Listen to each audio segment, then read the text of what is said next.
Crack open that bottle of wine. Grab your favorite glass, pour a couple of fingers of scotch in it. Get that stick, light it, and blow. It's time to hang with steel, sharpened steel, after dark.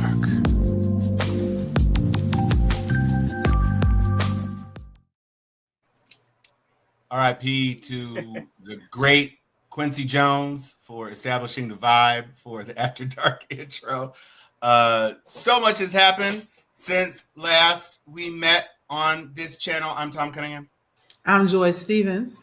I'm Jermaine Taylor. And this is Steel Sharpened Steel. After Dark After it is. Dark. So, welcome.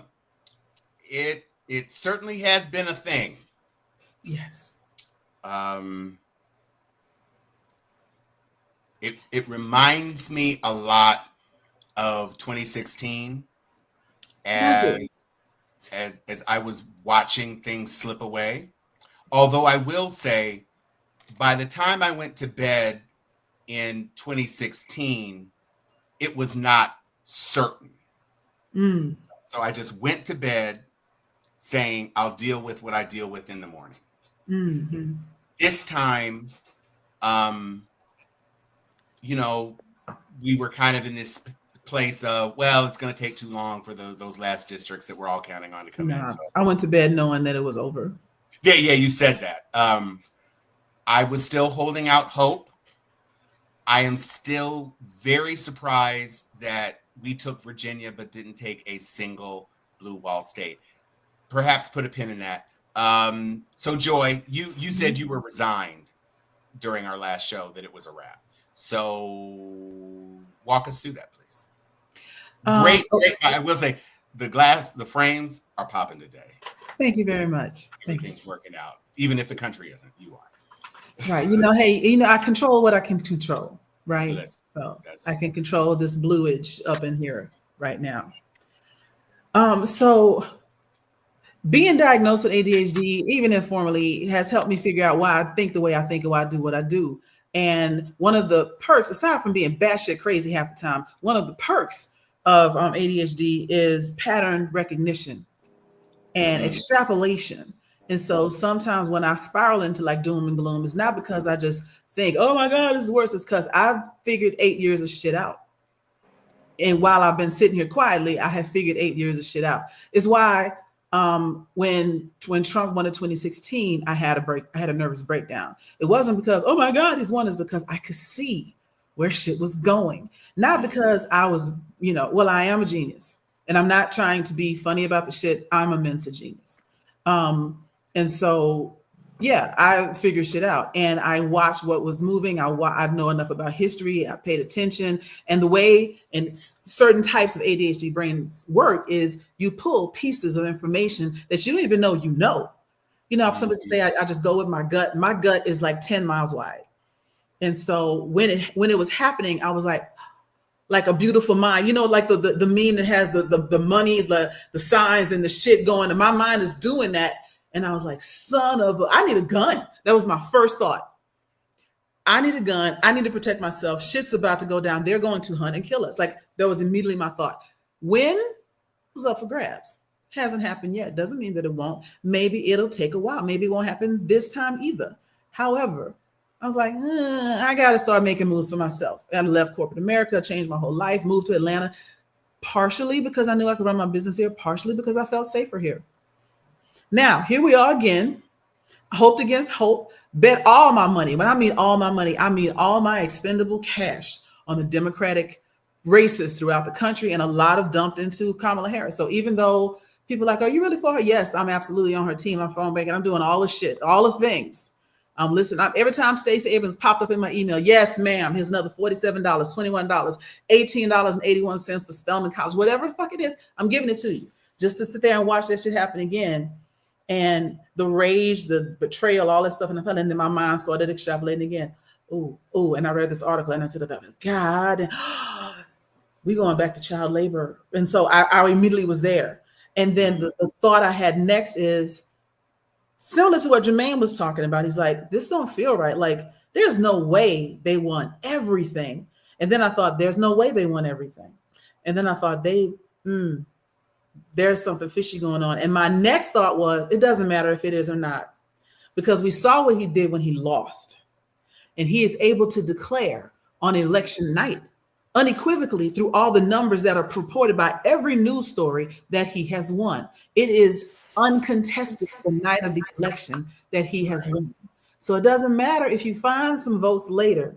They're going to say, this is what you tried to accuse him of in 2020, finding votes, recounting shit. This isn't what it said election night. And if they do say there was some fraud, prove it. You're not going to be able to prove it. You're not going to be able to pull up, a picture of Elon Musk going with a bunch of votes.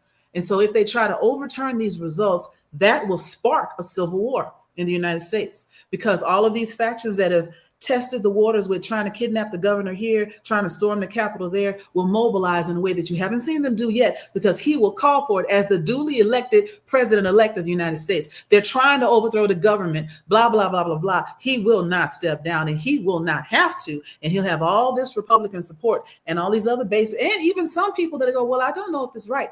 There will be no massive resistance from a physical standpoint, and might makes right. Even if he stole this election, it cannot be undone, not without blood. And they said that before the election started, that this will go peacefully unless the Democrats want it another way. They warned us about this. So it is what it is. And I'm going to sit here in my house and I'm going to drink wine. I'm going to figure out what I need to do. I already got my guns. I've got all my Walking Dead survival skills shit ready, because we don't know how bad it's going to get. One of the reasons I live in the city is because I always thought that if white people got scared enough and mad enough to start trying to mobilize and make crazy mobs, you got to come through Devontae and them on the edges of Fulton County to get to me. Let me see if you make it through the hood. If you do, good luck to you. I got something for you when you come to my door. But by then I'll already be out of the city. I already have a plan to get out of the country by hook or crook. I can fly out or I can drive out. It just depends. But all of this happened as y'all were watching me get quiet the night of the election. All of that I just said happened almost instantaneously in my mind. And so as y'all were talking to me about, well, what about it? I'm already there. I've already passed that. And so I may have felt dismissive. I'm already past that. I've already exhausted all of those thoughts. And what I kept coming back to is, we are beyond contesting this election, because there is no pathway to undo what has been done without a bloody war, a fight over it. It will spark a fight that will end in murder of government officials. It's not like they haven't done it before.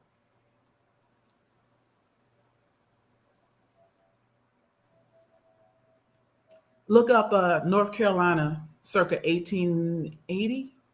1878, post-Reconstruction, after the Compromise of 1877. The whole of North Carolina government had a lot of black people in it. They just walked in and murdered all of them and installed white people. Murdered them where they stood. Did whatever they wanted. Mm-hmm. They murdered like 200,000 black voters in Louisiana. They never recovered from that. You're blinking a lot, Jermaine. So why don't you go on ahead and weigh in while Joy No, I'm just enjoys digesting. some of her red. I'm trying to figure out why I'm not completely there. I'm not even close to being there.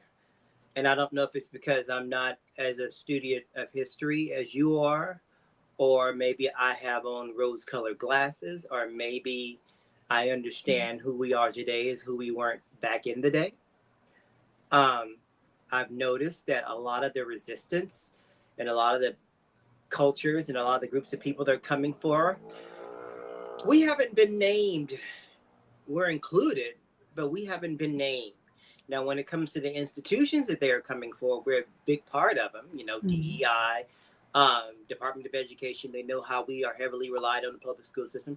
I see our names and our faces involved in that. But as far as us specifically as Black people, we haven't been specifically named, and I feel like there is a reason why. They know our might, they know our power. We are just as American as they are. You mentioned got to come to Tyrone and all them to get to us. They know that. Mm-hmm. This country would collapse if not for the Black Foundation. Mm-hmm. They just would. I mean, the whole time they were tearing us down, we were still building this country up. So they knew how far to tear us down. They didn't go too crazy because they knew they needed our intellect, our manpower, our very physicality just to keep this country going. So I can't give them all the power. I just can't. They're flexing right now because they don't know our game plan if we even do have one. But I'm not quick to just give the white man all the power and all the credit so goddamn quickly. I'm just not. What makes you think I'm giving them? No, well, no, Hang on. finish. I'm not the same way what you're doing, but that's me. Okay. I just can't because I've just seen where we have just kept this country going in the face of them damn near killing us in the streets and these bloody little things that you just described. Mm-hmm. So I don't know if they're willing to sacrifice that. I just don't. Before it's black and white, in my opinion, it's green. Mm-hmm. And when they start losing their money, they'll start to turn on each other. So I just have to hold faith in what we have done throughout time to have built all of this political capital, all of this financial capital, all this social capital. Because they want to be us as much as they want to kill us. And that's currency. So I just can't, and like again, because I'm not a student of history to the extent that you are, I can't frame it like that. Mm-hmm. I do feel wounded. I do. Mm-hmm. But at the same time, we have never not, I mean, we freaking come out of funerals where they killed ourselves ready to fight as we're mourning. You know, after they shot us in the streets, we're burying them. The minute we done eating, we back on the front line. That's just what we do. And a lot of people are looking to us to be that right now. And right now we're like, wait a minute, we got to medicate ourselves. Yeah. Don't look for me. Yeah. And that's what we're doing. And it's showing up in very different ways. And when they see it, they're like, wait a minute, I don't see so-and-so here where she used to be. And, you know, I kind of miss her being here, you know, all that. That's exactly. So we just have to just let the find out happen because the fucking around is going on. Mm-hmm. So let the find out happen. Yeah. That's where I am. I kind of look at it a little differently. Okay. Because if Chan hadn't said what he said and that Joy put on the screen, I was basically going to say that. He targeted Latinos. And the Latinos who are with him, he knows, well, he doesn't really know, but he doesn't really care. Mm-hmm. He knows that they are the easiest target. You can't strike at black people as not being American, to your point. White people have reconciled that. Not all white people, by the way. Let's be clear, because there are plenty who are on the why don't you get back to Africa bullshit. Mm-hmm. But most blue-collar white people have worked with a blue-collar black person. They know black is American. They don't have any other language. if they're not Panamanian or DR or whatever, a regular old Black person is not a threat to the regular old white person, precisely because of the 400 years of institutionalized oppression that has dominated the entire societal structure of this country. Yes, we did build things, but I don't know how many of you saw, there is a Chinese person, son of immigrants, who was talking to someone, a white guy, an older white guy, at a Chinese restaurant. Yes. That's actually from 2016. Yeah. Okay.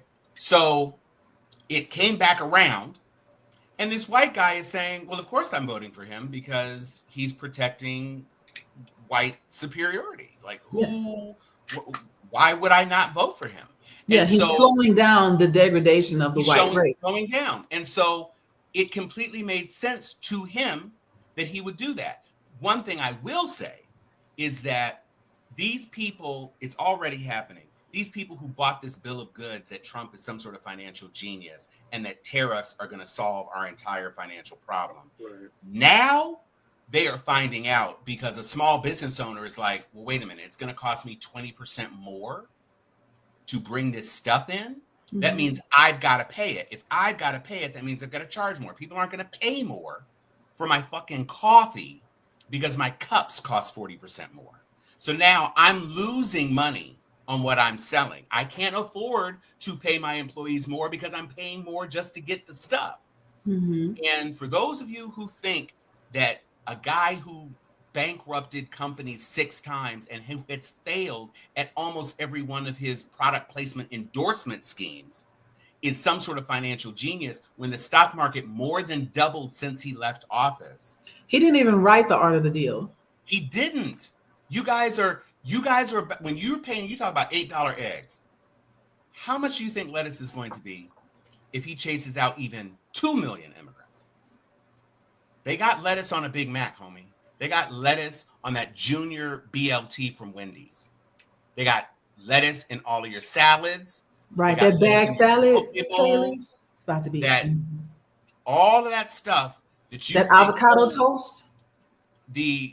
What you all thought was inflation, you have no clue. We were leading the world in our overcoming the inflation of COVID. Leading the world. No, Bob, I don't know, Bob. I think he's got a couple of years. let me talk to you about this. So, will they hold him accountable or believe his lies? So, picture this. France, French Revolution. The French had a similar poverty and classist issue that we have here in the United States. A lot of aristocracy held all the money, all the power. It was not trickling down. The infamous, although overdone, let them eat cake line. The aristocracy gave not a single damn about the working poor, and the working poor rose up and murdered all the aristocracy. The guillotine was out there just chopping heads like lettuce, like bam, bam, bam. Come on, Robespierre. Blood running through the streets, completely overhauled everything in France. And the reason it happened is because there were no distractions from what was really going on. There were no Moors. There were no other races. It was French on French. French on French on French on French. French on French on French crime. And so what has happened in a lot of other nations that have had a rich aristocracy, oligarchy, lords, whatever you want to call it, they have had a small party of immigrants, whether it was the Jews in Nazi Germany, whether it was the immigrants here in the United States. And there's always an immigrant class because this country is made of immigrants. And there's always a new generation of they're the problem to refocus on here that has allowed whoever is sad about their life to say it's them. Their fault.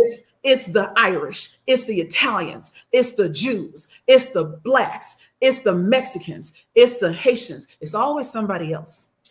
And until they murder all those other people, they're not going to look to their rich overlords, which is why I said in 2016, they're going to murder us. They're going to keep looking for a scapegoat until they run out of scapegoats and have to admit they have been lied to by their own peoples.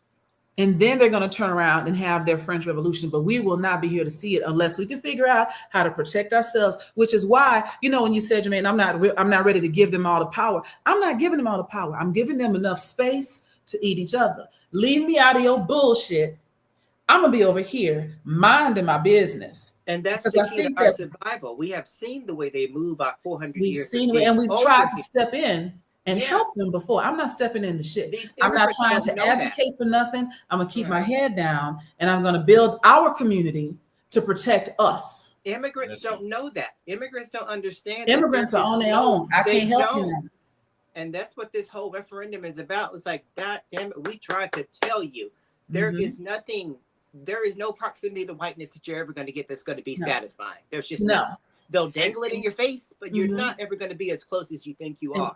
All those Latin-speaking immigrants, it's the same thing they did to all Asians during World War II. They didn't just round up the Japanese during World War II. They round up anybody that looked Asian and put them all in concentration camps. I don't care what. And they're going to do the same thing when they do this mass deportation. Matter of fact, I have something for you. I saw that. Yeah, I'm going to show for anybody that didn't see if I can share this screen real quick. Give me a second. Nope, this one. Uh-oh, there it is. And bring this up.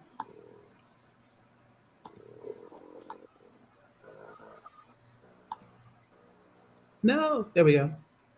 Sound.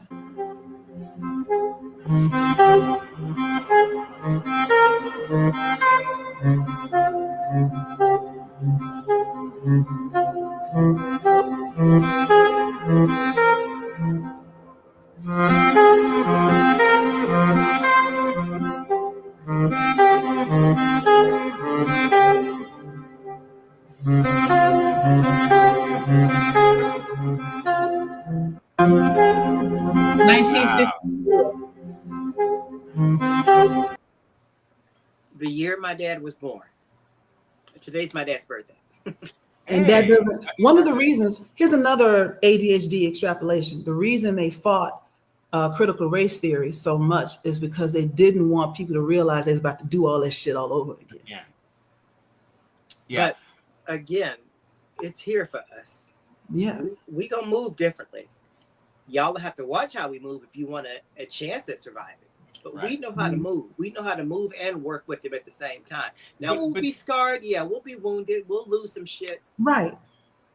But we're gonna still be where we are. Right. We know how to be broke. Once we get past it, we'll even be greater for even knowing, that we survived this. We know how to make $1 out of 15 cents. We know how to rally around and sleep on somebody's couch. We know how to be broke. Yep. We know how to go through hard times.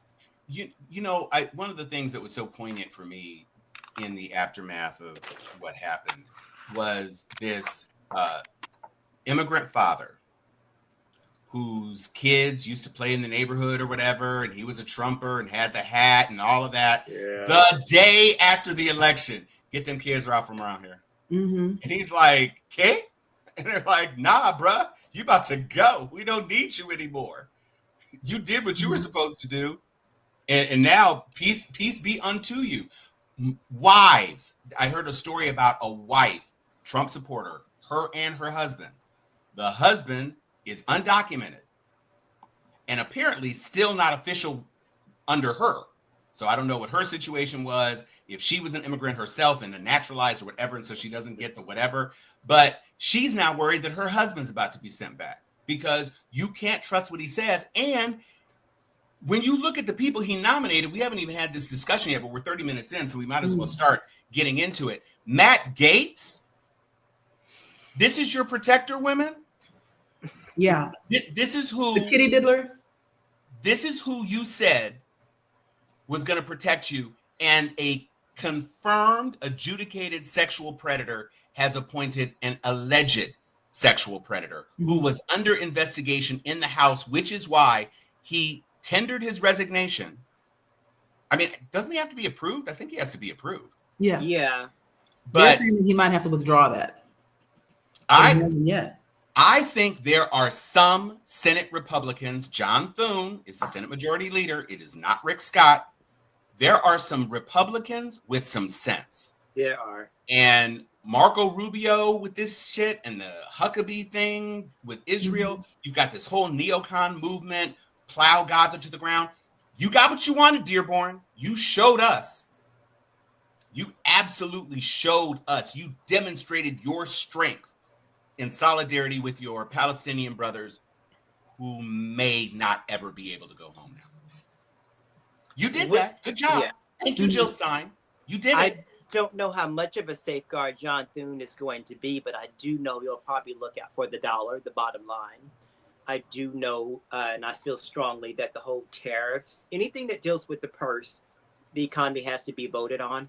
You just can't, I mean, he can't just make these decisions as an executive order like he thinks he's going to do. So I feel like he's going to safeguard anything that would just kill us financially in this country, John Thune. With regards to the social programs and things like that, and these appointments, we will take a big loss. But, you know, Mitch McConnell did have the foresight to put a safeguard in place when he did have the power, because he still had, well, I guess up until John Thune took it, he did, but now he doesn't. But anyway, I feel like Mitch McConnell. No, Schumer had it in the Senate. Okay, Schumer. Okay.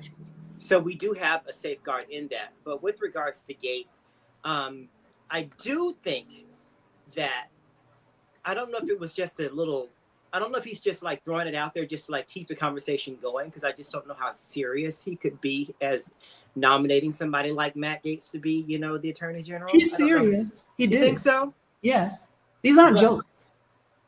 I don't know. Why do you think he's playing?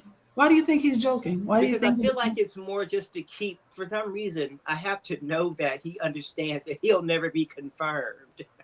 I mean, people will want to know, even though the details may not come out publicly, the Senate Confirmation Committee, they're going to want to know what's in this ethics report. They're going to want to know. So some kind of way it's going to come out. And plus, there's been precedent where ethics report has come out after people have long resigned. When Senator Ensign, when he had that extramarital affair with that woman in Nevada, his staffer in Nevada, he resigned trying to get that, you know, to keep the report from coming out, and it still came out. So I do believe, I mean, you're saying I'm relying on norms. Norms is Republicans watching the damn purse. That's a norm. So if he's going to stop anything, he's going to stop anything. This is John Thune I'm talking about, from really hurting our bottom line. All these businesses are going to suffer as a result of these tariffs. John Thune is going to get in the way of that, because that's what Republicans do. They watch the money. So that is a norm, Bob. I mean, I can get in the way of traffic. Also, and Matt Gaetz doesn't have anything to do with the economy. Right. Yeah. So that's what I was talking about. You said you didn't believe that he was serious about that. He was dead serious about Matt Gaetz. I feel like because how would he get through? I mean, I just don't see these because he's insane and he thinks his force of will is enough to do anything because he won all of these states. He thinks now everybody in the Republican Party has been shown that he is the way. And the smart Republicans who decided not to Kinzinger themselves, who decided not to Cheney themselves, have just been chilling. So you had people like Romney who left. You had people like McCain who passed. You had Ken Buck who retired in Colorado. But these other people, they've just been cooling their heels. McConnell certainly didn't retire. He's going to retire now, but he didn't leave the Senate. So he was still doing what he does. And I think there are enough smart Republicans in the Senate, Tommy Tuberville aside, and some of the other idiots aside. Ted Cruz is he's whack, but he's not completely stupid. And so he knows where his bread is buttered. And so he's going to be a person who's going to support Trump. On the other hand, Ted Cruz knows now that Trump is officially, before he takes office, he's a lame duck. And Ted Cruz also needs to understand that there's no way he's going to be president anymore. So he's got to decide what battles he's going to pick. Is he going to try to ride the wave of the increasingly purple Texas? Or is he going to take the Colin Allred drubbing as a sign that he can still do whatever he wants? Is he going to try to be governor of Texas and wait another 10 years? What is it that he's going to do, and who's going to unseat him? The only people who are going to do anything are the old school Republican war horses of the Senate who want to maintain a sense of structure in the country. Almost 1,000 pages of Project 2025 was not something scribbled on the back of a napkin. Some very smart Republican people were a part of that effort, and they do want that. Those people would love nothing more than to tear everything down and drown the U.S. government in a bathtub. That's also something else that is not new in the United States. I'm going to say something crass. I'm assuming both of y'all are circumcised. Am I right? Yeah. Do you know why you are? Yeah, we had this. You did this a couple of shows ago. But yes. Right. My brother isn't. Not that anybody needs. So it waxes and wanes, but by and large, the way that medicine is practiced in the United States and the way that a lot of the history of how society was shaped was by Henry Ford, auto manufacturer that revolutionized cars. You see the parallel I'm drawing here. And the assembly line. And the assembly line. And Kellogg, who was all up in the food industry, who just thought that they knew better than anybody else what people should be doing. They made a lot of money off of things. There was at one point a decision whether medicine was going to be, this is what goes all the way back to Cambridge, whether medicine was going to be pill-based or holistically like Eastern medicine based. And they chose pills because pills make money. It's the reason that we in the United States take 75% of the drugs that are manufactured in the world. It's all here. We're only 5% of the world's population. We take 75% of the world's drugs. But circumcision was all to get people to get y'all to stop jacking off. And Henry Ford pushed that with the medical lobby, and it went across the United States and it perpetuated. And we are still living with Henry Ford's decision. So if you think Elon Musk isn't a part of this, again, history repeats itself. Here's another car guy that was revolutionary in his time with a whole lot of money, a whole lot of outsized influence that is pushing his ideas and his decisions into our politics. And what he is deciding could have generational influence. And it has nothing to do with who's in office and everything to do with policies that get passed that don't get challenged while they're in there. People think, well, it doesn't sound like a terrible idea. Because if you look at some of the things that RFK is expounding about nutrition and everything, not all of it is insane. Right. Some of it, if you don't really parse it all out, sounds reasonable. And it's and if you're not a bear or a whale. That part. And if you don't pay attention every day, and who does, little things slide by and things shift over time, not a month, but 18 months, 2 or 3 years. And the next thing you know, in 4 years, when he gets out of office, this country is still recognizable, but it smells different. It's shaped a little different. Wow. And it becomes something new. And that becomes the new normal, which sets the next new normal. And by 2030, by 2036, we're doing a whole new shit. And we don't remember how we got here. Because remember, if you are 36, being born in 2000 means you are only 36 in 2036, and you don't remember Obama at all. Jesus. That's crazy. Also, this time Elon Musk is the foreskin. So I'm glad I didn't have that all the way. You can fully flesh it out. Yeah. My only one, guys. My only one. I'm adding to that. Shut up, Chan. God damn it! Oh, jeez, Louise. If only the KKK was that easy to remove. And to Jice, also to anybody thinking about going south of the border or anywhere else, first of all, if you're gonna go now, because once Mexico everybody realizes we gotta go, ain't nobody taking refugees, because nobody takes refugees, especially from America, because most of the rest of the world already thinks we suck and they're not taking us. And they might look at you like, oh, black people, y'all so put upon, et cetera, but I mean, you are black. So if you're gonna go. Somebody put out a list of places where Americans could expatriate and how much money you need to make in order for the government to say it's cool for you to stay here. So like Bali, some places didn't have any minimum. Some had, you got to have $75,000 a year. Some it was like you got to have $3,000 a month. And so that's enough for you to have a place, eat your own food, get around, do whatever it is. And apparently Bali, no Diddy, is one of the premier destinations for people. I have a frat brother who splits his time now. He used to be out here, but he splits his time between Canada and Costa Rica. So I have Sharon's of Costa Rican descent. So, hey, Sharon, that complex. I will absolutely child groom her child and get Costa Rican citizenship. Listen, come on, Nalito. Right? Go down to Costa Rica. Hey, little boy, let me show you about the world. Nanny Joy and Tio Tomas. Right? I'll be your godmother, whatever I need to do. And shit. I know I never met you. I'm going any damn where. I'm just Say not. What? I said I'm not going any damn where. Listen, I'm in California. I'm gonna ride it out. Jermaine and I are. I mean, Newsom has already said, try it if you want. Yeah, I'm in Georgia. Try it if you want. So I'm gonna be fine. I feel. I'm not happy.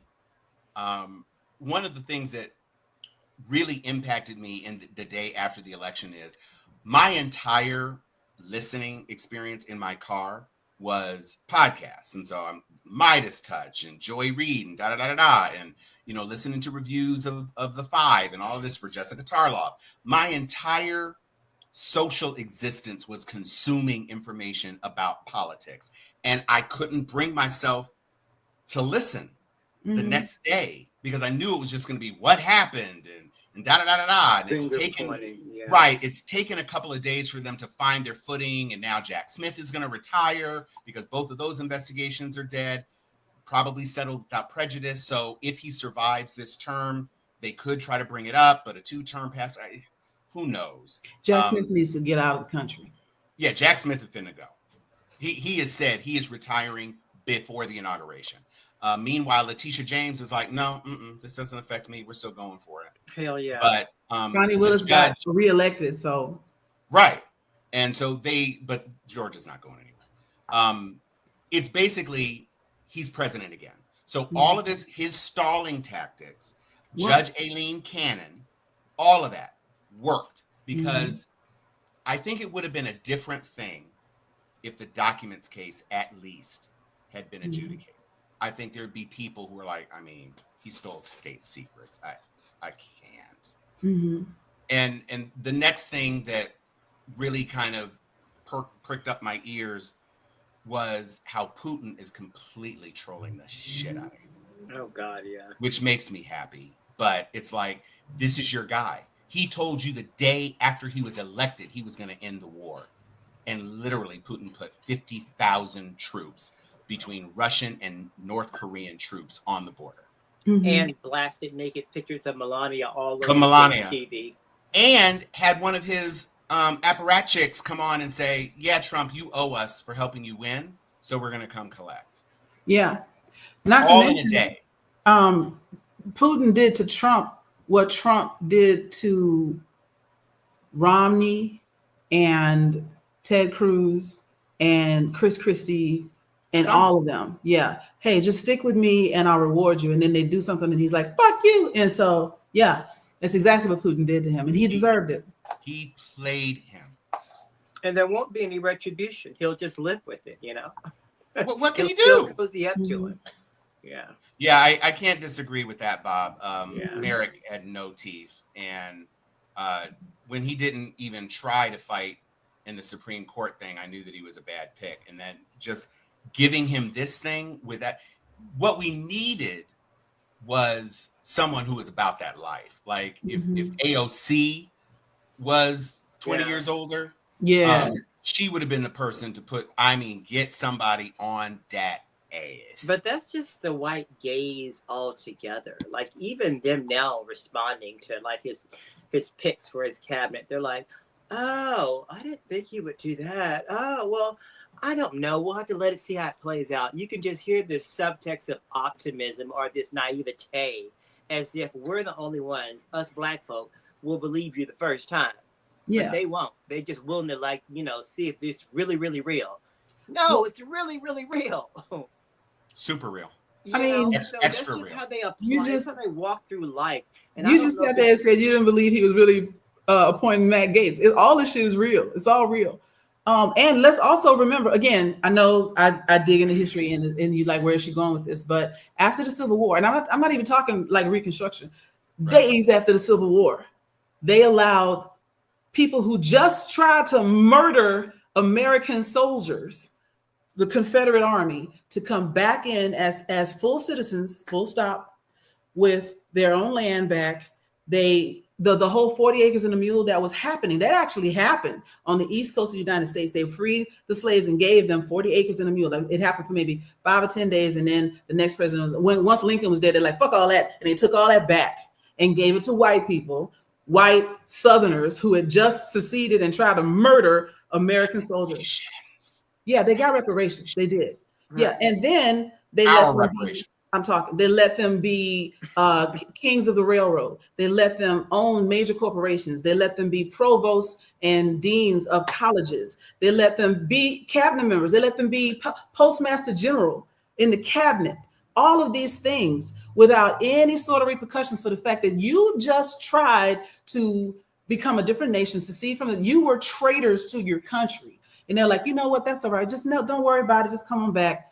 And this is what we see time and time again when I talk about when people talk about the Democrats don't deserve the black vote. I've never been a Democrat in my heart. I've always voted who is less likely to kill me today. It's always been the way I voted. And right now, the Democrats were less likely to kill me today. But I don't think any white people really have my best interest at heart, because I know that when the shit hits the fan for real, all of my liberal friends, even the ones that I love in my whole heart, even the ones that I know are checking for me right now, but when it comes down to get out of the way because I'm trying to kill her, they will be like, oh my God, Joy, I'm so sorry. And they won't take a bullet for me.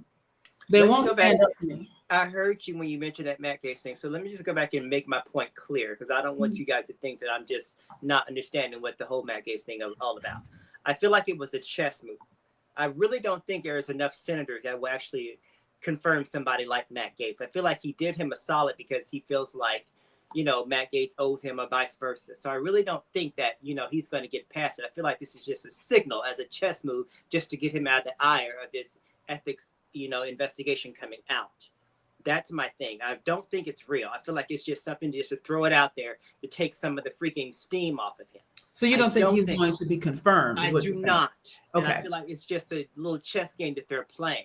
That's my only thing. Now, the things that he's doing, yes, I do believe that they are real. But in this particular thing, I just feel like it's just, let's just fuss it up over here, get some of this heat off of you, because, yeah, I do owe you one. That's my thing with Matt Gaetz. I do what Trump is doing. He ain't got to convince me, because I've seen him do shit long time ago that he said he was going to do. So that's my issue with Matt Gaetz. It's not that, I'm like, the crowd, the white people like we're talking about who don't believe him the first time. I do. Just want to get that out there. I would feel more comfortable with that perspective if there was a new leak about Matt Gaetz actually getting a $500,000 job at the Heritage Foundation or something. Because you asked this man to quit his 6-figure not doing any work job that he inherited from his daddy to play a shadow puppet game of 3-dimensional tiddlywinks with an idiot who is a narcissist and a pathological liar. I don't know if I were Matt Gaetz, if I would be willing to play that. I don't know if, and also, by all means, resign. You have a razor thin margin in the House. Let's have a special election. Let's give it another go. Let's see if some of those Floridians are like, nope, we gotta check this, we gotta stop this, and see if we can, eventually flip the House in a year or two. Every move you make to pull somebody out of an office, if you're pulling them out of the Senate, like Marco Rubio, if you're pulling them out of the House, I do not care. Go on ahead and do that, because it gives us a chance. At least it gives us a chance. I do not credit Trump with any intellect at all. He is an id machine. He is an id machine on steroids. And so these announcements came out too quickly, which means he's been thinking about it. He's been gathering his little chits. There are no real surprises. All of these positions are people who he owes. So Elise Stefanik, we passed over as a Veep pick. He's got a little thing for her. He's got Mike Huckabee, which is maybe a proxy for Sarah. I mean, all of these things. Point of order. Or he doesn't. Go ahead. You said he's been thinking about it. No, he has not. Somebody else has been thinking about this for him. Yeah. If you notice all of the announcements that he has made recently, he has been looking at the camera like this, and you have watched his eyes go across the screen. Trump has never read a teleprompter like this in his whole fucking life, because he is being coached. Once he got in, they rode his coattails into the office, and as soon as he got office, they locked him down like, you shut the fuck up and you do what we told you to do. We got you in office. We got you to where you got your immunity because you know you was going to jail. You shut up. This is the same thing that happened to Warren G. Harding in 1920, which led to the Teapot Dome scandal and all that other shit, because he had a child out of wedlock and his rich friends came to his rescue and gave him a bunch of money to hush up the mother of that child. And then when he got in office, they're like, you owe us. And he appointed all of them in the cabinet positions, and they robbed the country blind. And that was in 1920, which led eventually to the stock market crash of 1929. It all started with him, but he owed them. And so now they have pushed him up, Elon and the rest of them. This whole thing that he's created with Elon and Vivek Ramaswamy is all paying for this election that they just bought for him, right? But and him reading that teleprompter is somebody telling him, follow the script today, because we're not on this bullshit you was doing to your rallies. You now do what we tell you to do. And all of the things that they're doing, to your point, Jermaine, maybe it was something about, we'll put Gates out here to help him get out of trouble, and just maybe a red herring or whatever, look over here while we do something else over there. But that planning is way more intellectually intricate than Trump is able to think about. He can't think about nothing. He's doing what he's being told to do. He is absolutely a Manchurian candidate, a puppet, whatever you want to call him, but he is no longer in control. He's just out front. But the masterminds is people who are giving him these words to say. They have blind spots that they're missing. They didn't think about Thune. They thought that people would just automatically just fall in line, and Thune like, guess what? Not this one. There's plenty of things that they have on this agenda that they want to do, but there's too many checks that we already have in place. When they come out to the Department of Education, guess how many lawsuits are going to come? All the student loan people, they're going to sue the hell out of the government because they won't be getting any kind of money. So they're going to sue. So that's going to slow that process down. I'm looking at maybe 2 or 3 years down the road, so we can stave off that one. Yeah. Even with the abortion issue, the pill. These lobbying, these pharmacists, they're making money. So if you get rid of that, they're going to sue. 2/3 of like that are already child producing women are on the birth control pills. That are safeguarded. So many things that are built into the way this country has been functioning. It's already built in. So it's not like it's going to be a cakewalk. People will push back. Yes. If we can just continue to push back, and it's all because of money. And if they can continue to push back until it's time for us to have a little bit more political capital, such as the House at least, we can stave off some of this extreme agenda that the Heritage Foundation is really trying to push on this country. So that's my point in the power that I feel, my overall point. There is stuff that we still have. You just can't dismantle it all in one day. And a lot of people are finding that, that's what they're being led to believe. And that's the panic and that's the hysteria. But I guess because I know how things have been in place and things have been functioning, it doesn't work that quickly. So that's just my take. I feel like we still have skin in the game. I do. We'll have to fight harder and be a lot more strategic in how we play it. But that's just how we do anyway. So I'm gonna switch from history to psychology. If Tom, you have kids. So you know how if you tell them don't touch the stove, it's hot. Don't touch the stove, it's hot. And they gotta touch the stove anyway. And so finally you're like, you know what, touch the goddamn stove. And you sit there and watch them do it. And then they're crying. And then they crying and they burn, and then you take them and they wrap their hand up or whatever. I told you. I told you stove was hot. You had to learn the hard way. And so when we talk about we can fight, and the Democratic Party, and to some extent, the moderates, anybody with any common sense is like, we're going to try to save y'all from yourselves, because we don't want to see this country lose its democracy. We don't want to descend into indentured servitude of the masses led by a bunch of oligarchs. We don't want to descend into modernized slavery, which is where they're trying to head. We want to try to save them, but the stove is hot, and we've been trying to tell them that the stove is hot. And if we don't, in my opinion, and this is just my opinion, and I'm not even coming from a place of bitterness. I'm coming from a place of we have pulled them from the brink time and again, and they keep trying to touch the stove. And we keep telling them the stove is hot, and they don't hear us. They don't believe us. And if you don't let them experience it for themselves, and we pull them back once again, we will find ourselves here in another generation, because they still believe, I can touch that stove though. But I can touch that stove and win. No, you can't. And until we let them hit rock bottom, white supremacy is an addiction.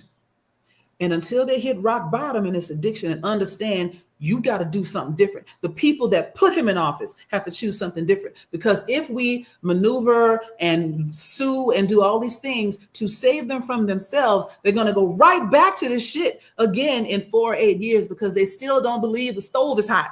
I want them to burn their fucking hands. Go ahead, do it.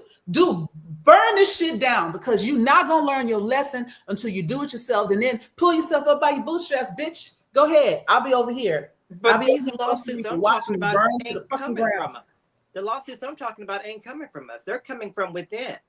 Within where? No, I'm talking about when the Department of Education, and when they try to dismantle that. I'm talking about the student loan corporations, when they start to sue them. That's a problem within. That's not us. It's like I akin it to, it's like a cancer that's going to eat itself. They're going to have to kill themselves from within. So when you all these huge corporations start fighting each other, that's the beginning of the collapse of it, because they're fighting. Big money is fighting big money, and all we're doing is just watching. So what you're saying, I believe that it's going to happen, but we're just, us as a people, we're just going to have to be in a position just to watch it and not offer any assistance. I feel like what you're saying, but I feel like it's applied to them as a people. They're going to start to turn on each other. I was misunderstanding you.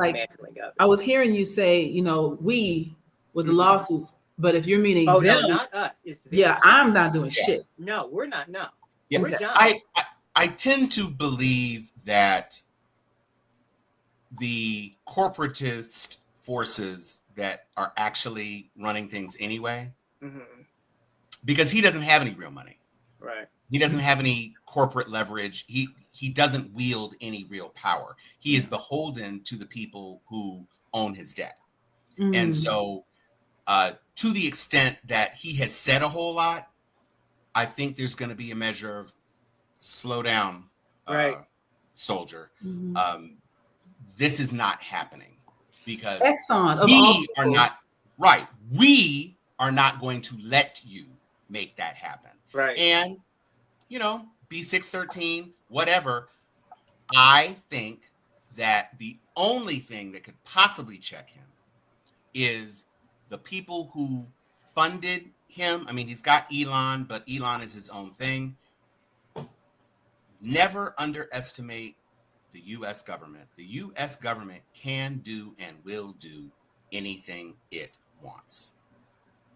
We saw that with Jack Kennedy. Let's not be at all confused. You got a point. And I'm not Secret Service. This is a show. Right. This is a show. I mean, it's not like it's not on the internet. I'm just saying. I'm not involved with any of this. All I'm saying is that there are limits, and not one of these billionaires wants to live in a country where they don't feel comfortable driving around. That's what I'm talking about. So, he is a super crazy, sociopathic, narcissistic, pathological liar, but his children are also idiots. Ivanka doesn't want anything to do with him. She's got her $2 billion with her hubby. They don't really want anything to do with him. Don Jr. and Eric are inheriting nothing. And so, and neither is JD Vance, by the way. Sorry, JD. Not going to happen for you. You rode his coattails. They're the last tails you're going to ride. Nobody If is someone elected. kills Trump, JD becomes president, though. No, that's it. Nobody said those words that were just said 10 seconds ago. Maybe JD Vance will inherit the presidency. He will not be elected to the presidency. No. You're Dan Quayle, JD, just in case you were wondering. That's who you are. Take your potatoes and sit down. Correct. Yeah. And learn how to spell. Right. Your eyeliner and your vegan dishes prepared by your lovely wife. As much as we're gassing Elon, I feel like Elon got only so far because he was allowed to get that far. You know what I'm saying? I feel like they let him do what he is quoting doing, masterminding the elections, and I feel like he fucking with the numbers a little bit and suppressed a lot of the vote. I feel like they let him do that because there was a benefit for them in it. Yeah. You know Of what I'm course. saying? Well, supposedly he's met with Iran's ambassador. Yeah, So, he was talking to Putin like once a week. right. He's not. Listen. Everybody on the planet respects $100 billion. Mhm. Let's not get that confused. He bought the election because it was in his best. And It was an investment. Elon Musk is at the top of the food chain of these Americans. Mhm. Ain't nobody doing nothing to Elon Musk. They might sideline him. They might not give him, XYZ, but Elon Musk doesn't need them. Elon Musk is playing at this like Mr. Mexelplicht. And he's got his money, he's got his shitty platform, and he's doing what he wants to. He's got his own little eugenics island, trying to make babies for Taylor Swift and cats or whatever, cat hybrid babies island. But Elon Musk is going to be fine.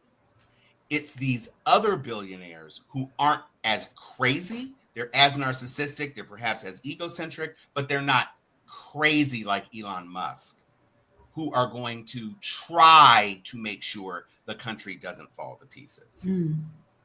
That's the only real hope I have, because at like the end I of the said, day, I think Elon still has dual citizenship, South Africa. I just I feel don't like think he he's was being the 100%. front man for the billionaires who wouldn't act like this, but thought, oh my God, what if I had a crazy billionaire who could do this wildest thing? In comes Elon. So I feel like he was more so their wildest dream come true, so they can sit back and not have their hands dirty. That's but they what I feel like don't. They don't actually want their stuff messed up. Yeah, they like some of them, like Bill Gates is on that list, but Bill Gates don't really fuck with him like that. Like, yeah, Bill Gates is rich, but he's like, I don't really like the way he like. And Warren He's Buffett, rich, but he don't like the way that Elon makes his money. You know what I'm saying? right? Because and just in case, I think Joy covered this a couple of episodes ago. Elon did not invent Tesla. No. And he didn't invent PayPal. He was an investor. Yeah, early on. And so some of his money went into creating these things, but he basically took over and sidelined the original people. And that's what he's never going to get, Mark, is the power. Yeah, There's he never going to he get is Zuckerberg 5.0. Yeah. Right. So He Columbus the Columbusers. Yeah, he's wow. That's a way to say it. What I want to pivot to, and I don't know if I can do this, I want us as a people, even us as a collective, guys in your chat, this goes to you. All the finger pointing, I feel like it needs to just come to an end with the way the campaign was run, with the decisions that were made. I'm getting really annoyed with this armchair quarterbacking as to how everything went down. Okay. Well, I just am, because I feel like we're trying to like all of a sudden just erase all the good that we saw ever since July. And we saw a lot of good. It didn't culminate in the result that we wanted to, but July up until November the 5th, the world that we were building and the world that we were painting, I still want that. I want to get back to that. And what I'm seeing now are a lot of people just all of a sudden just saying, well, perhaps if this happened, if this, we wouldn't be here. If that happened, we wouldn't be here. No, was, I think we can just come to the realization right now that where we are was going to happen no matter how we got here. Yeah. You know, so I just don't want us to tear down all of this unity and all the good that Kamala did being at the top of the ticket, because I'm seeing a lot of people just deconstruct every little move she made, every little group that got behind her. People are just killing it. And I don't like that, because that was the world that we were actually wanting. And that's why you had so many people donating and volunteering, because they saw a world that was almost, you know, close. Mm-hmm. But you know, I guess when you're upset, the first thing you want to do, when you lose, right, the first thing you Is want to blame do is start somebody. to think. Yeah. Exactly. And I don't want that to all go on her shoulders, or even the campaign shoulders, even the Democratic shoulders, for, you know, altogether. It's, I mean, it's not doing us like any Vince good. has a point. This was unprecedented, historic crossing party lines. Is very proud of what she did.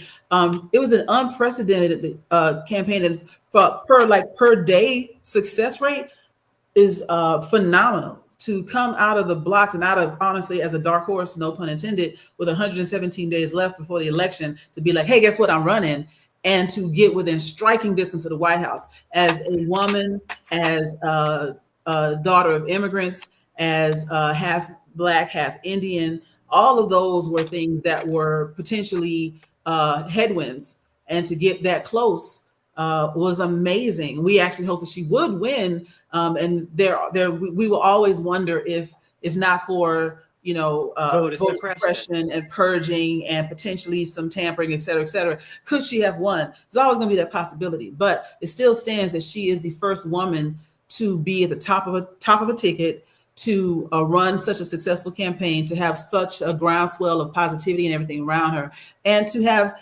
left it all on the stage. Like, she did everything she was supposed to do. She was masterful in how she commanded such attention, donations, etc. People were getting behind her. It was just the time frame was too small, and there are a lot of things that are left up to question as to whether or not this election even was valid. We will never solve that question, and even if we do, it is what it is at this point. Well, Yeah. I mean, technically, it's not too late until January 6th, apparently. That's what I'm saying. She is the one that but says the election. and So there are some things that may be happening, blah, blah, blah. Got it.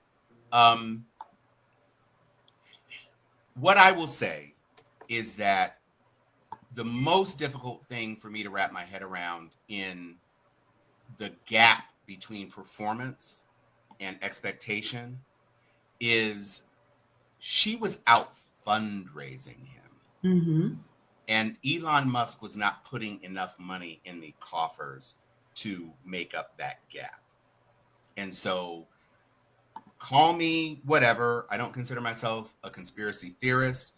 But what I will say is that if it is true that Elon Musk's satellites were used to transmit data, and Elon Musk was literally helping to fund the campaign, then it is not unreasonable, since we have paper ballots, since he insisted on paper ballots, it's not unreasonable to do an audit of the paper ballots versus, you know, especially in a place where it was short. It's, if I were going to pull something like this, it would play out exactly as it did. Hold up the results in the biggest, blackest, most democratic cities, counties, whatever. Let people go to bed. Stop the count at like 50%. We're only at 50%, but she's got a 75% to 25%. So everybody thinks in that remaining 50% of the vote, she's going to get 75% of those votes. Mm-hmm. And then you go to bed and you wake up and Michigan is red. And you're like, wait, what? That's the issue that I had election night. I think that the people who are doing what they're doing are going to do it. I think, unlike Trump, the window is going to be a lot narrower. I think it is more or less going to be done if they can't get any traction by the date when a lot of these states have to certify because they've got their own certification, whatever. I'm not even looking at, I will say this, Anthony, I'm not even looking at the Democratic Party. I'm just going to say it. I'm looking at you, Karen, with your lying ass. I'm looking at you because you sat there and you said all those things about your body and determinative choice and all of these sorts of things. And then you lined up and you voted against yourself. Because there were more women that voted than men, and y'all did that. It certainly wasn't the sisters. Certainly wasn't the sisters. And it wasn't us either, Tom. No, it wasn't. Well, I mean, some black men did, but that wasn't the dispositive thing. Y'all are more than half of the population. Y'all are more than half of the voting population. This was y'all. Again. I said it. And I find it interesting how all of a sudden they gave this huge, incredible amount of weight to the Latino male. And, they're using them as a scapegoat. I'm like, wait a minute. So all of a sudden, this less than 6% of the voting populace, you guys are going to like blame them for swaying and tipping the election? What I tell you about giving somebody else, some other scapegoat, some other small group. That's why I won't do it, Karen. I won't. Exactly. When they were like looking for another customer to buy his shit because they were all leaving his rallies, guess where he went to find this customer? He went to the shithole countries and found every Latin man and said, oh, guess what? I'm going to promise you can get close to me just so you can say that you're going to vote for me. So we already, we like want to like tell people how we won this election. We'll just blame it on you. And because, again, like they want to be so close to whiteness, they fell for it. And the minute he won, he never. You can't play with my kids across the street. You know what I'm saying? I mean. So that's what he did. And this is what I was. And all this came into full view after the election. But the night of the election, I was with you, Tom. Remember you kept, Mark is in the audience, in the chat right now. Remember you kept asking Mark all throughout the night, how many of us we have left in this county, Mark? Remember? And right. Mark was telling you. Oh, no, I know. Exactly. And we're good. It's 47%. We've got plenty. And then all of a sudden when it flipped, it was red. I was like, something's not right here. And that's what I went to bed with, thinking like, how does this happen in this heavily blue district around places like Detroit? To flip like that, I was like, this is weird. So I don't know if it was in the transmission and when they were uploading the votes to like the state electors where the numbers got misconstrued, but some kind of way things were reversed. So I don't know how they would have done that because people are going to vote how they vote. But I feel like some kind of way when it was left up to the server to transmit, something happened. They watched Scandal too. Like. That was the whole first season of Scandal, where the machines was flipping names, and that's how Chris got elected in the first place. But let's be clear. You're talking about a guy whose biggest and most popular and most used product is driven by algorithms driving information to people based on how he wants it to be driven. Y'all are acting like a binary flip on president would be the toughest thing to do. Not at all. There are two choices. It's 0 or 1. That can't be the hardest line of code to code. Even if it is encrypted, and who knows if it is encrypted. That's why, since you have paper ballots, when I voted, I put the blank sheet in. I made my choices. It printed out a sheet with my selections. I could look at it. And then it scanned it into the thing. It kept my paper one, and it recorded my digital information. Do an audit. Do a random audit. And look at the paper ballots and look at the data that is currently recorded. Just in Detroit. Just in Oakland County or whatever, or the little Macomb, the little weave of counties that's around Detroit. Probably should have gone on mute too, bro, but that's okay. Just take him out. So we'll see what happens. Well, that takes me back to my earlier point. It doesn't matter because if we discover all of this, even if we have the war. Yeah, well, the interesting thing will be where and whether, again, would the election actually get turned? If it's she picks up one state but doesn't get to 270, or she picks up 2 states and doesn't get to 270, absolutely right. I agree. Nothing is going to happen. If all of a sudden 5 states are in question and they're enough to flip the result, then you're in really uncharted territory.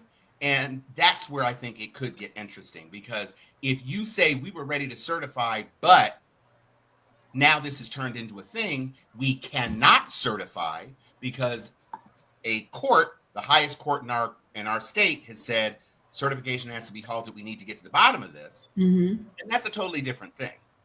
We're not there, but we're not even to Thanksgiving. It would be good if we could see something in this week.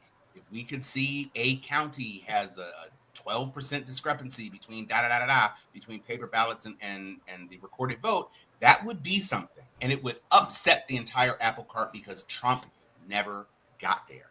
Yeah. He was alleging voter fraud. He never got there. But if you come out with a report that demonstrates, here's the paper you asked us to use, the paper you wanted to use exclusively, and here's your data, and there's a big problem, and Elon Musk was involved, and the satellites are gone, then you've got a different playing field. Who knows if it's going to happen? It hasn't happened. I'm not putting stock into it, whatever. But however, Tom, let me add this. That claim is only really, really valid after all the election is over altogether. And I do believe that there are some states that are still counting votes. So I feel like once everybody is done counting, that would be the most opportune time to come out with such said, findings. Well, Georgia has certified already. So some states are certifying. Right. But Nevada hasn't. And we're still counting out here. I'm more but California doesn't help. Yeah, exactly. But I know Nevada hasn't. The states that help, right? Pennsylvania, Michigan, Wisconsin. Mm-hmm. Those are the states. If you can demonstrate Pennsylvania, Michigan, Wisconsin, or maybe North Carolina. Yeah. I don't know if North Carolina is within the margins, but Pennsylvania, Michigan, Wisconsin, and then Nevada. Okay, throw Nevada into it. That's enough to flip it. Yeah. If it's enough to flip it and you have discrepancies in those 3 states, different ballgame. We're not there yet. Mm-hmm. And it would have to be all 3 states. It would have to be all 3 states. Mm-hmm. It would. And if it's all 3, different. And those allegations have to be like to the letter. So I feel like if they're going to take all this time, take as much time as you need because you don't get a do-over. No. So, I feel like if they are, and you've got Democratic leadership in those states, so it's not impossible, right? But the case needs to be made. Gretchen Whitmer needs to see the data herself and say, "Wait a minute. Well, this makes a lot more sense to me." Yeah, that's how it's got to be. But Bob Casey is already Bob Casey is already under a recount because it triggered because it was because it was so close. Exactly. So that I would be think bad. We have the balls to pursue it. We're just going to do it differently than the way they did it. They started claiming fraud the night up. We are going to make sure that it's lined up, and I just can't see the prosecutor and Kamala Harris not following through with this. I will say this. I agree with you, Chan. I will say this because I'm responding to Chan.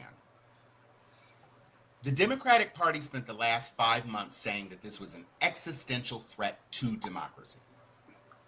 If that's true, do you not owe it to the country to fight at least as hard as he did when he was lying? Thank you. The truth is on your side.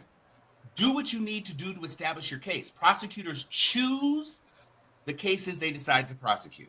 If she gets enough data and enough information that makes it make sense, she will. If it makes it look like you're going to get close, but we can't prove that the election would have flipped, then she is going to back off. I don't disagree with that. But we don't know yet. We don't know what she doesn't know.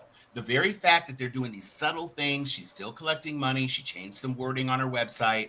There are these hints and indications that she might be trying to do something. If that's true, fine. James Carville is out here trying to collect money. So I'm willing to wait because I waited while Trump was trying all his lies. Yeah. I had to live with those news reports every day. Kraken woman hadn't said anything in the week after the election. Kraken wasn't until they were about to certify in some instances. And they were 60 lawsuits. 60. We haven't filed one. I'm just saying the right person in the right ear. Let's effing go. Do we have any? We said in the chat that we weren't gonna go into a super long episode. What else? Because I do have something I'd like to show just on a humorous tip to bring our spirits up a little bit. What else is on anybody's mind before we take After Dark into the dark? Step and Fetchit hadn't gotten their cabinet appointments yet. Well, that is true. That is true. Byron Donalds. That is true. Tim Gums. Right. Not even. You believe Abenaba gonna be in the cabin? Not even Never Ben mind the Carson. cabin to the app. See, there is not going to be any HUD. He wants to do away with HUD, I'm sure. So all your little cooning and your watermelon slices while you're tap dancing on pancakes, get thee hence. That was actually nice to see. I know it's petty, but I'm here for the petty. Oh, I'm here for it. And I was telling Sharon, if Byron Donalds Shut up, Chan. If Byron, not the missiles, if Byron Donald was running for governor in North Carolina, he would have won. Byron Donalds knows how to lie effectively. He is brilliant at it. He is really, really good. And so if it had been Byron Donald instead of Mark Robinson, we would have lost that state too. Trust and believe. He is the most capable, I would argue, the most capable conservative black politician since Edward Brooke. He's slick, just like J.D. Vance. He is better than J.D. Vance because he doesn't have any of J.D. Vance's weakness. True. J.D. Vance has a lot of negatives. Yeah. And Byron, he's sharp as a tack. He knows how to stay on message. He does not let a commentator overtalk him. Yeah. He sticks right exactly where he's supposed to be. And every time I'd watch a video where like the Midas Mighty were talking about, oh, he got owned. I'm like, no, he didn't. Yeah. He did exactly what he was there to do. And if they paid attention, he would be on their bench. He would. But he's black. And black. You went for Herschel Walker. You keep going for Jerry Rice. You want LT on your team. This is a smart dude. They don't respect smart black people. Low key, he should run for Marco Rubio's seat if Marco. Hell yeah. I mean, I'm not trying to help them, but yeah. I can't see him not. And it would be the smartest thing to do. He is one of their best right now. And compared to a lot of the other senators who don't even have half a brain, he is absolutely. Chan. Oh my God. Oh shit. Do you just like stock him up, or do you just come up with him on the fly? He's been waiting for that one. I think so. Oh, I'm sure Candace Owens is upset. But girl, you knew you were yesterday's news. Right. Stephen Miller don't want you, girl. All of you people who went for it. But this won't be enough to show them, Tom. They won't see it. They won't. Well, I mean, Byron Donalds isn't going to see it anyway.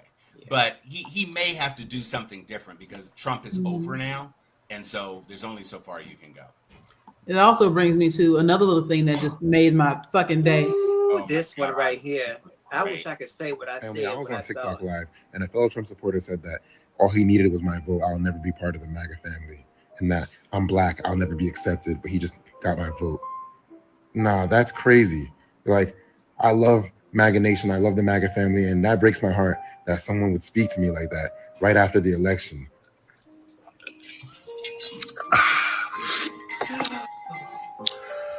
So what you're experiencing is it's a two-phase system. If you engage in the first phase of it, the second phase of it is inevitable. From what you're saying, you are entering the second phase. We call that phase find out. You voluntarily participated in phase one. Fuck around. And now, phase two is coming along. It's time to find out. MAGA family, I was on. So, I want to one time for liberal Hagrid because that guy is hilarious to me. I love his posts. I love his videos. I think he is really funny. And oh man, yeah. You didn't think the leopards would eat your face, but they're eating it now. You didn't think the leopards would eat your face. they're snacking on the. No, he might throw him some gum aligners. I call that creator the modern day Blue Grizzly Adams. I just Yes. like Yeah, no, he's great. So The Cassidy coach. a lot of people were. Oh my god. That's what he calls himself. Your Cassidy coach. Yeah.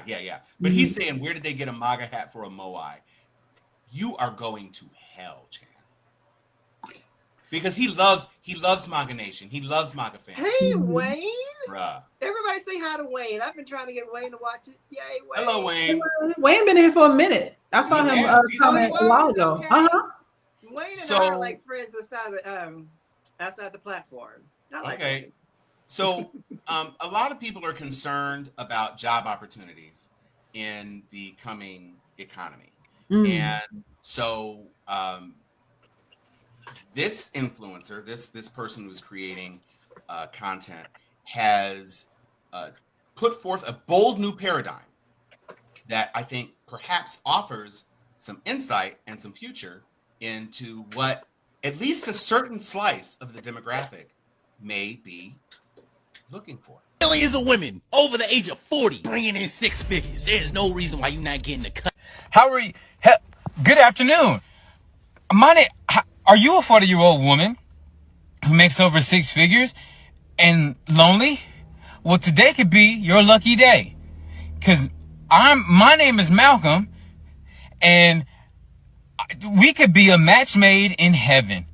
I rub feet, take out the trash, I cook a mean stir fry, squat 500 pounds, and love wearing hoochie daddy shorts. And for just a portion of your wealth, all you have to do is slide into my DMs and we could meet up today. I'll even sling you some Georgia grown.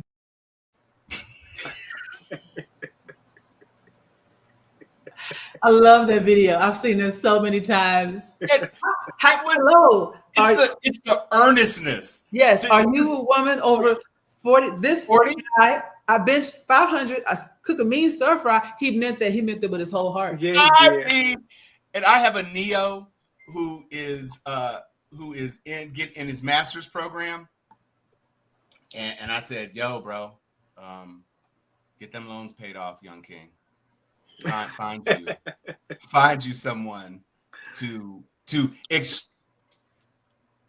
the thing that absolutely set it off was when he said, right? That little twitchy wink. Holy shit.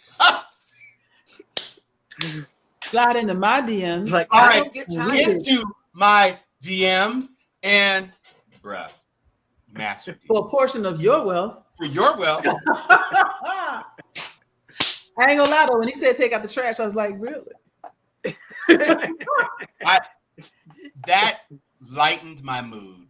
And it was just something that I wanted to share so that we can have a little bit of brightness, a little bit of joy in what we're dealing with in terms of our struggles.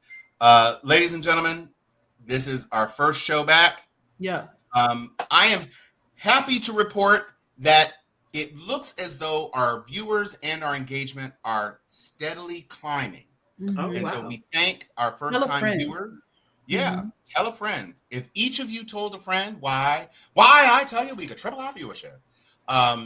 So please join the family and begin getting engaged. Remind people who follow, because we still have 1,000 followers on Facebook, but the algorithm be playing games with us, even though we only post once a week and our viewership is strong. We're not getting algorithmed. Thank you, Mark Zuckerberg. So tell people, hey, you used to watch the show. Are you not getting a notification anymore? Because they're back on Thursdays.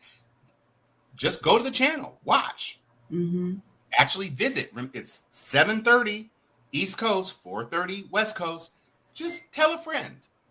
Have a little watch party. Hey, send a text. Hey, you gonna watch? I'm on. We're on YouTube. We're on YouTube. It's not just Facebook anymore. Let's see what we can do to make this important. And of course, If you subscribe on YouTube, we'll take haters too. Send it to your MAGA friends. We'll get into it. Look, I have shut down assholes in the chat before because you don't want this smoke. Oh, You don't. I've shut down assholes like government cheese after Thanksgiving. So you can really get all of it. All the smoke. What you don't want is 3 college-educated Black people with nothing but time. Oh. We don't get paid to do this. And We do this sharp because we want to. tongues. Yeah. So There's a reason we call them that, Sharpies. Mm-hmm. that's why we call them Sharpies. I will say this. I am Tom Cunningham. I'm Jermaine Taylor. And I am Joy Stevens. Und this is Steel Sharpen Steel. I did that just because I feel like we're transforming into the man in the high castle. Good night, everybody.